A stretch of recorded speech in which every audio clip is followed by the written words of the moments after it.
Hi, everyone. Welcome to MarTech Talk. And today we're very fortunate to have Vinay Bhagat, who is the CEO of TrustRadius, with us. Thank you so much for joining us. Delighted to be here, Scott. As those who've been following IdeaGrove and our blog know, we're very bullish on sites like TrustRadius and others that are really changing the game in terms of how to build authority, awareness, and trust with customers in the B2B tech space. TrustRadius recently raised, about a month ago, raised $12 million in capital as others in the space have been getting a lot of investment as well. It's clearly an up-and-coming sector. Vinay, congratulations on your success. Can you speak to kind of your viewpoint of why this space is booming right now and why TrustRadius is booming? Yeah, I'll speak to kind of how I think the space came about and why it's such an important space and why I think we're still really just at the precipice of what's possible. So in 2012, I started TrustRadius. I'm a serial entrepreneur. I previously founded an online marketing fundraising technology for the nonprofit sector called Convio, which was a company we took public, grew to about 450 people, almost 100 million in revenue. And over the course of building that company, we bought a lot of technology. And in the final couple of years, we actually went through a massive sort of infrastructure building phase, putting in a lot of new technology to help us scale. In one case, we bought a piece of HR infrastructure, rolled it out to 450 employees, and then realized it was a bad functional fit for us. It was a leader in the Gartner MQ. The salesperson had assured us that it did all the things that we needed it to do. And we had even done reference checks with the references that had been supplied to us by the vendor. Unfortunately, after rolling the solution out and signing a 2-year, multi-$100,000 contract, we realized it was a bad functional fit for us. There was a fatal flaw. It was a fundamentally good product, but it didn't fit our use case. And when I asked my head of HR, how did this mistake occur? She said, unfortunately, we were not able to speak to people who had exactly the same use case as us. And that's critically important. Buyers want to enter relationships with their eyes fully wide open. They want to hear from people just like themselves, and they want to hear the detail. They don't want to know that something is top rated or, is a leader in the MQ. That's all well and good. It may help them separate the wheat from the chaff, but they need to know at a detail level, is the product going to work for them and their unique business case with their existing technology stack, etc. And that was the problem that I set about to solve. At the time I was, going through this challenge, I was buying a gift for my wife, kind of a high-end kind of cappuccino machine. And I went online. Actually, I went to Williams-Sonoma first, and they tried to sell me one of the machines they had in the store, and I didn't quite trust the advice I was getting. I asked a friend, and he recommended a Swiss machine called Dura. I Googled the machine, went to Amazon, went to Costco, found okay reviews, but then found this site called Coffee Geeks that had incredibly detailed reviews about what it was like to own one of these machines, to maintain them, to clean them, to service them. And I was just blown away. And this was an appliance costing around $1,000. And I was like, how is it that I can get all of this intelligence for a home appliance that costs $1,000, whereas for a piece of enterprise tech that I'm going to run my business on that costs me hundreds of thousands, I can get next to nothing of this nature. And I just thought there was too strong a juxtaposition there not to do something about it. So my initial view on the space was there was an opportunity to bring the transparency that we know and have experienced as consumers, whether we're booking a hotel or buying a product, from the consumer space to the enterprise. And I knew that we had to do it somewhat differently, that the numbers of people typically using a piece of software are less than those staying at a typical hotel. So there's a volume problem to solve. You might be dealing with hundreds of customers versus millions. And then secondly, quality matters a great deal because we're dealing with complex products. So people don't just want to know, I love it. They want to know detail about how it's going to work for them and their use case. And trust matters a great deal because in a consumer model where you've got, again, thousands or millions of reviews, a few fraudulent reviews is not a big deal. In a B2B context, one or two fraudulent reviews can really taint the trust in the system. So True. I knew it was important to build something of quality and something trustworthy and had rigid fraud controls, and also could not be gamed by vendors as well. Because what we realized was that as soon as you open something and you start to become influential, people want to game the system. Yep. Interesting. That what do you think this does? This sea change we've seen here, where the site you've created and others like it have become so important for the reasons you state. What's the relationship with the traditional industry analyst? It seems kind of inherently disruptive to our Gartner. I know Gartner's made some acquisitions in the area, including of an Austin-based company and others. How do you see, is a consumer just using all of the, and by consumer, in this case, we're talking about a B2B tech buyer, just using all of these touch points now? It seems like a lot of information to deal with. I think it's a mix. I think inherently it is extremely disruptive, and I think traditional analyst firms should be on the watch, honestly, and they're going to need to be more conscious about add incremental value. I think there are tiers of the marketplace, like middle market companies, SMBs, that don't follow the advice of analysts.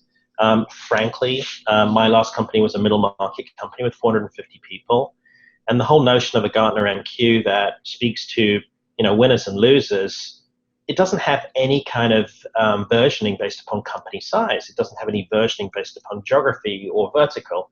So the idea of a one-size-fits-all, here are the best solutions, is something that I have some skepticism around. Mm-hmm. Secondly, there's also some concerns that people have in terms of, well, why is it that prominent brands who are able to kind of fund large analyst spend budgets are always in the top right?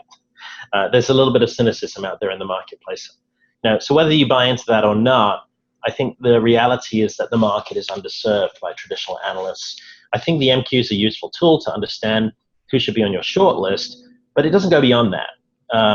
In my diligence speaking to technology buyers, very few people actually read the reports, because the reports are ultimately written by someone who's in an ivory tower who's never actually used the product.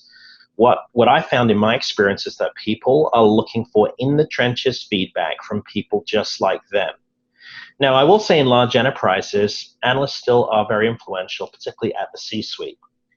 But what we've seen in IT purchasing is a few kind of, I would say seismic trends.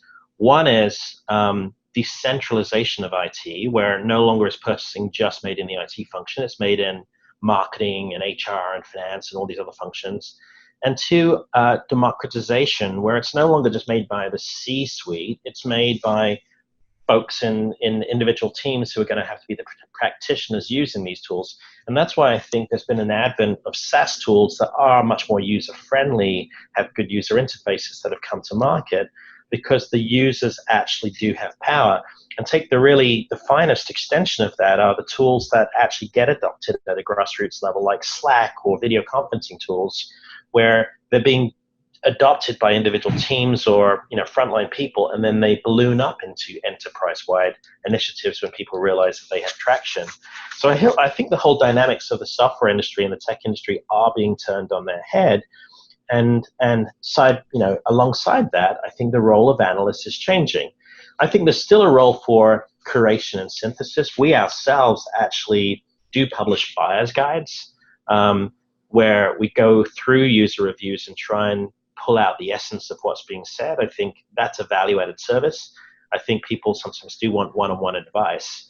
But I think paying for reports in the classical mode of how analysts have operated is going to be a dinosaur in years to come. Mm-hmm. We deal with all the time as an agency the fact that over time the buyer has gone from primarily an IT buyer to a business buyer, and currently, depending on the specific software or technology you're talking about, there's going to be some balance in there. With the site like TrustRadius, if I'm an IT person who wants speed and feed kind of info, or I'm a marketing person who is wanting what is this actually going to accomplish for the marketing function in kind of information. Is there what's a way for TrustRadius to best serve your consumers so they can find what they're looking for? Yeah, we built in extremely granular filters from day one. The reason for that is I was an avid user of TripAdvisor, and I always use it when I go travel with my family or when I'm traveling on business. And it has pretty good filters, but I always was frustrated that it never delineated between young kids and teenagers. Because when you click the family filter on TripAdvisor, it gives you everybody. And if you have kids, you'll know that there's a world of difference between hotels that are young kid friendly versus teenager friendly. So that was one of the things that kind of always really set with me, that it was critical to build in filters that allow people to find their pattern match. So in TrustRadius, you're able to filter by persona, by role, by company size, by industry, and a number of other vectors. You're also able to drill down into issues that are important to you. To use, again, the TripAdvisor story again, I like to swim. I like to find hotels that have lap pools. Yet it's really hard to sift through the information on TripAdvisor to find that. So I built my review structure to be highly structured, where people actually answer a series of questions. What is your use case? What are the pros? What's your ROI? What alternatives did you consider? And if we actually work with a vendor on a review program, we will ask what we call custom questions that help them tease out their specific narrative, where if they're particularly good, they're particularly scalable, they're particularly flexible, or they have unique AI machine learning capabilities, that will get enumerated more clearly inside their reviews, because we're asking more prescriptive questions. A customer testimony is a very precious thing. If you're going to go through the effort of asking a customer to go on the record, you want to make sure that content is as high impact and influential as possible. So to answer your question more succinctly, the answer is we built in incredibly granular filters, and we made the information structured such that people can find exactly what they're looking for. Yeah, that's great. Overall, that's a very valuable feature. Overall, I'd say there's about a half dozen or so sites in the B2B technology review space, all of which seem to be doing pretty well right now, because it's a growing sector all overall, and the rising tide lifts all boats. Within that group, though, what do you think makes TrustRadius stand out? And if I'm I'm head of marketing for a mid-sized B2B software company, and I'm like, yeah, I want to get involved here, but I've got their salespeople at all these different sites. They all want me to do a program with them. Yeah. How should I approach that as a marketer on the corporate side? And then what's TrustRadius's role within all that? Yeah, I'll speak to the macro landscape, and then I'll speak to us specifically. So there really are three classes of sites. There are pure lead arbitrage sites. So Capterra and Software Advice are really very effective lead arbitrage companies. They have good SEO. They'll invest in paid media, and the sites are really optimized for conversion. They'll rank high on category terms. And when you land on one of their pages, you often don't see any reviews. You're really promoted to click externally or fill a form. By all means, spend money with companies like that if they are a fit for your category, but don't assume that driving reviews actually makes a huge difference. Your success on those sites is entirely correlated to your willingness to spend on a per click or a per lead basis. Reviews, maybe you have a handful to make yourself not look vacuous, but driving more reviews on a site like those really has no bearing on your success. Can I ask, has that changed at all since Gartner bought those sites, one way or the other? Not materially. They have commingled the reviews across their properties, GetAt, Software Advice, and Capterra, but the business model is still fundamentally the same. They're pure lead arbitrage. They're not a site that a buyer would return to across the buyer's journey. They are a top of funnel, find my list of vendors to go look at source of information. They're highly optimized for that purpose.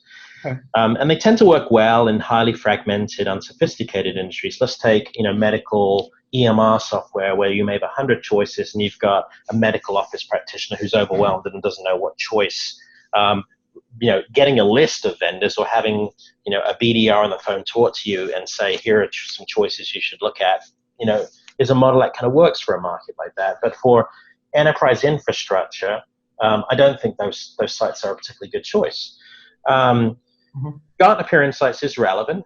That's the review arm that Gartner created within its core business.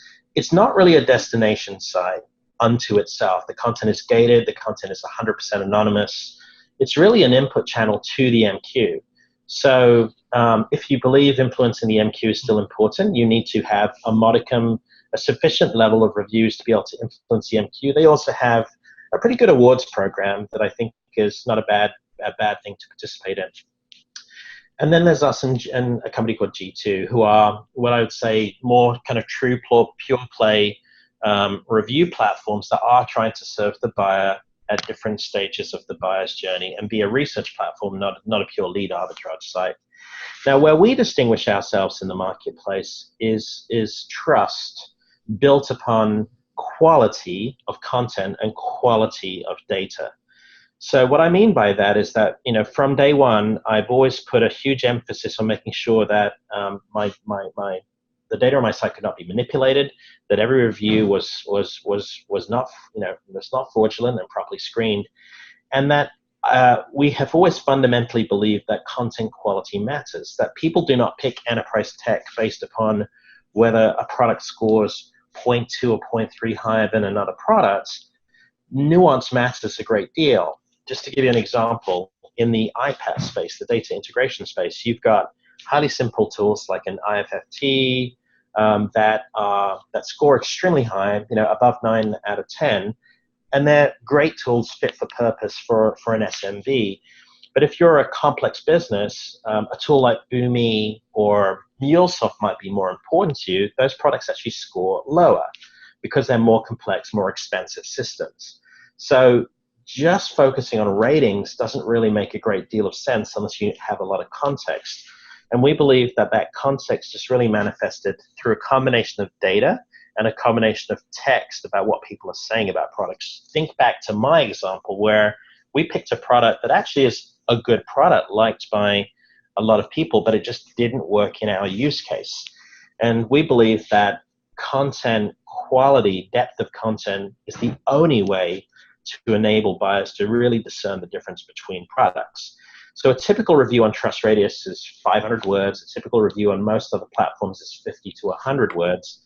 And secondly, in a world where marketers show up saying the same things about their products, we help them actually tell a unique narrative by putting their customers through a process where they actually answer what we call customized questions in addition to our standard questions to help enumerate their points of differentiation. That is critical in a world where, again, everybody shows up looking the same. The other point of difference is our philosophy that it's not just about the audience on TrustRadius. We believe firmly that this is a content development strategy and that brands should be using the content from TrustRadius in their own channels. And so we've built a whole content syndication and curation platform where brands can take sound bites from their reviews, dynamically feed them into their web pages, into their nurture streams. We integrate to Salesforce.com. We dynamically recommend the best quotes for reps to use. And so our most progressive customers like Alien Vault in security space or Ultimate Software in the HR space are actually arming their sales team real time with customer validation. So if I'm a rep in a manufacturing company in Florida competing against brand X, I have a library of quotes at my fingertips I can find that are always constantly being updated and refreshed. And if I'm a browser on a website about to fill in a form, I see social proof next to a lead form, I'm more likely to fill it in. In fact, 30% more likely to fill it in. So we believe firmly that customer voice and insights from one's peers are what buyers are really seeking, but there are different ways to serve that information to them. One is hoping that they themselves are going to go online and find it, or two, being proactive and actually spoon feeding it to them. And so the brands that we work with that have really leaned into the strategy really view it as a sword, not just as a shield. They're not just like trying to defensively manage their reputation. They're trying to actively manage their reputation. They're trying to preemptively use this content to give the buyer what they want. They're removing friction in sales cycles by spoon feeding the buyer trusted, validated content that gives them more assuredness that they're a safe choice. The last aspect of this, and sorry to be a bit verbose here, but it's important, is data. One of the really interesting things about this category is that we're now sitting on huge amounts of data about buyer behavior. So I can report back to our customers macro market trends, like what is their share of audience in a category? Who are they most compared to? Are there new entrants in their marketplace who are gaining share? Are they doing better in certain sectors than other? And then I can also tell them in real time, here are the companies that are researching them. Here are the deals that you look like you're winning. Here are the deals that you look like you're not winning. And here's who you're up against in every situation. So there's an enormous amount of intelligence that can be fed to B2B brands to help them become just a lot more sophisticated marketers. So if you think about ABM as a strategy or just sales enablement, there are enormous opportunities to do sales enablement more effectively. Yeah, that's really fascinating. And I think just another related to what you were saying in terms of the trust and the value in quality and of a review and substance to it, as opposed to just a 5-star rating, we've seen on the in the world of media relations, in the same way that it used to be. I used to be a reporter many years ago. You'd go to the mall to interview people, a man on the street interviews, and today they just pull things off Twitter. It used to be in B2B tech trade publications, they would go call an analyst from Gartner or IDC or Forrester, and now we're seeing them just pull reviews directly from sites like TrustRadius and slap them in the article on a product or a new release of a product. It's all part of this thing of, guess what? There's 6 times as many PR people as reporters now. The staffs are short, and you can, through the filters like you described in other things, you could probably find more quickly than trying to call an analyst and hope they know about a software, something that speaks exactly to the point you want to make in the article you're writing.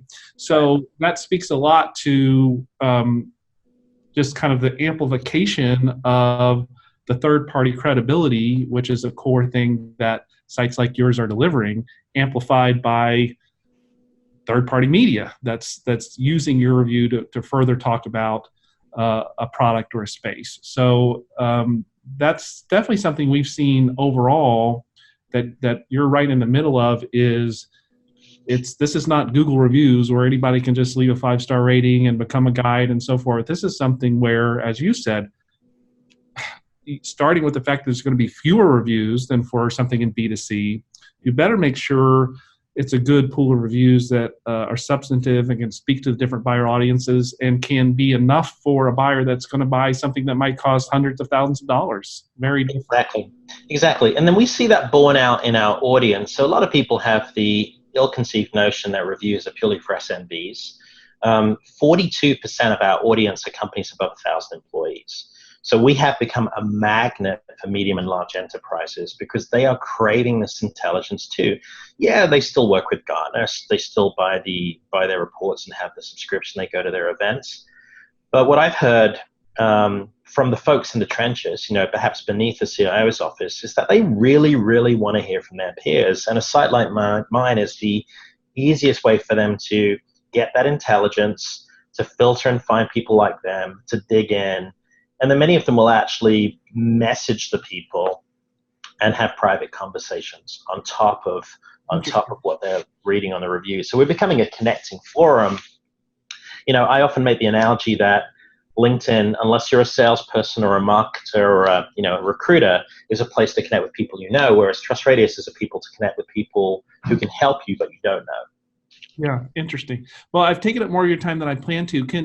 As a last question, Can you give us an idea of where you think not only TrustRadius, but this space overall will be going over the next couple of years? Yeah, I mean, I think we're still in the first innings, honestly. I think you know, as you pointed out, there are a number of sites in the space, and the space really started as a way to do more cost-efficient lead generation, finding in-market buyers. That has not been our vision. Our vision has been that buyers want and need this intelligence at all stages of their journey, whether they're building a short list, whether they're narrowing a short list, comparing products, or doing business justification of the solution they're fixing to buy. And so, I believe companies must start to take a proactive stance in being present in the major venues where their buyers go, but being proactive about making sure they don't just have a critical mass, but they actually are telling their right story. I also believe that the more successful companies are going to go beyond just reputation management and look at this as a way to, as a sword, to arm their sales team, to fuel their digital marketing, and to really make a difference in their own communications and spoon feed the buyers what they want. Because after all, B2B is a lot more complex than B2C. If I'm booking a hotel, I don't speak to the hotel. If I'm buying a piece of enterprise tech, I'm absolutely speaking to a salesperson. So if you can make that salesperson more effective with giving them customer evidence and customer proof, you will help convert more deals. I also think the really progressive organizations will start to view this as a listening and insight channel, where there's enormous amounts of intelligence in the reviews. We work with SolarWinds in the IT monitoring space, for example, and they have found that the reviews have informed them about their product's marketing messaging. So they used to emphasize certain features that they thought were most important, and the reviews taught them that they were perhaps underemphasizing other features that their customers truly valued. We're working with Marketo to actually help them drive product feedback, but also insights into how customers are realizing success. And they're using reviews as a way to kind of capture insights they can feed into their customer community to improve customer success and ultimately retention. And we're also working with other large IT companies who view this as a way to garner product feedback in a way that's more representative than, say, a client advisory board or an NPS survey, where they can get rapid at-scale feedback that's highly representative of the market, and frankly also benchmark themselves to their competitors as well. So I think ultimately where this goes is this becomes just a must-have for every vendor who's trying to go to market in B2B. And the progressive, more successful ones will realize it's much beyond reputation, that this is a very strategic lever that can help them become more customer intimate and help them build better products ultimately. I love the way you described it as a sword instead of a shield. We in the PR world for years, there's been a subsection of that called reputation management, and often the review sites have been kind of considered part of that. And I hate the term reputation management for exactly the reason that it suggests shield and not sword. So we only use the term authority building. We say this PR is about building authority, and you work with a TrustRadius to build your authority in the space, not to hey, if you need to protect your reputation, that's good, and you have to have a shield and a sword, but you're not taking advantage of even a small portion of the value of a site like TrustRadius if you're only worried about protecting yourself against bad reviews. So I couldn't agree more. You guys, it looks like you just have a lot of exciting days ahead, and we'll continue to work to promote or to get our clients visibility on TrustRadius and follow your progress. I really am grateful for you taking the time, and Vinay, and hope to talk to you again soon. Thank you, Scott. Really enjoyed it. Thank you.